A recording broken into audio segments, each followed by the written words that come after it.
اس وقت تو پوری امت اور ہم سب وہ عظیم عبادت جسے قربانی کہتے ہیں اس کی تیاریوں کے اندر مصروف ہے۔ قربانی جسے کہا جاتا ہے یہ حضرت ابو الانبیاء سیدنا ابراہیم علیہ السلام کی سنت ہے۔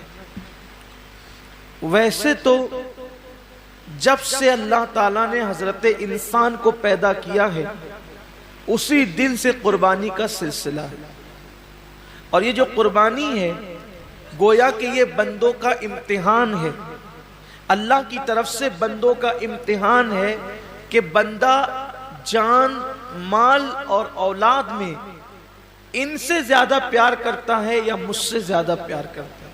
یہ امتحان ہے اللہ کی طرف سے، آزمائش ہے۔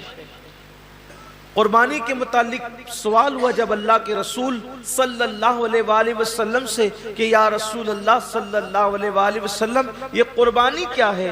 تو آقا کریم رؤوف الرحیم صلی اللہ علیہ وآلہ وسلم نے ارشاد فرمایا کہ یہ تمہارے باپ ابراہیم علیہ السلام کی سنت ہے، اور اس میں ہر بال کے بدلے میں اللہ تبارک و تعالیٰ تمہیں نیکی عطا فرماتا ہے، اور جب پہلا قطرہ خون کا زمین پہ گرتا ہے تو اللہ قربانی کرنے والے کے گناہوں کو معاف فرما دیتا ہے۔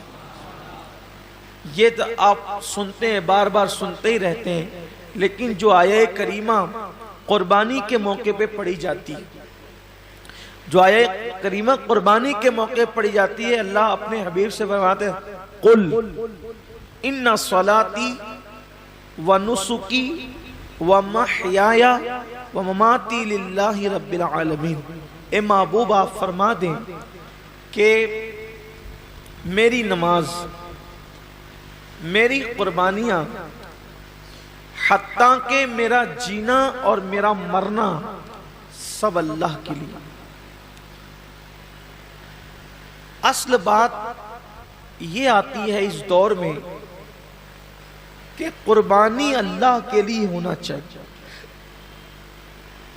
قربانی بلکہ قربانی ہی نہیں، ہر کام اللہ کے لیے ہونا چاہیے۔ لیکن کل تک شادیوں میں دکھاوا تھا، کل تک ظاہری اعمال میں دکھاوا تھا، اور اب لوگوں کے یہاں عبادت میں بھی دکھاوا پیدا ہو گیا، اور خاص طور پر قربانی کے موقع پر یہ چیزیں زیادہ دیکھنے میں آتی ہے کہ لوگ دکھاوا زیادہ کرتے ہیں، اور لوگ اس پر گفتگو کرتے ہیں کہ اس کا جانور اتنے میں آیا اور اس کا جانور اتنے میں آیا۔ آپ جانور کتنے کا لاتے ہیں یہ اللہ کے نزدیک اہم نہیں ہے، آپ جانور کتنے کا لاتے ہیں یہ اللہ کے نزدیک اہم نہیں ہے، آپ جانور کیوں لا رہے ہیں یہ اللہ کے نزدیک اہم ہے۔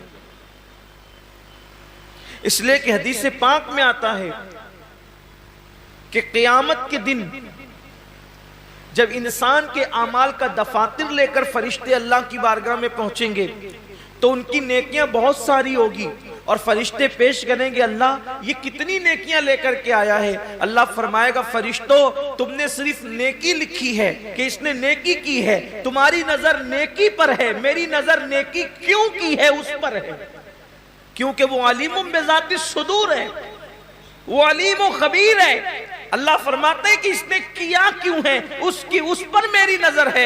اے میرے فرشتوں اس نے نیکی تو کی ہے مگر میرے لیے نہیں کی ہے، اس لیے اسے گھسیٹتے ہوئے جہنم کے اندر لے جاؤ۔ انسان کتنا لگا رہا ہے یہ قیمتی نہیں ہے، کیوں لگا رہا ہے؟ للہ رب العالمین، اللہ کے لیے ہونا چاہیے۔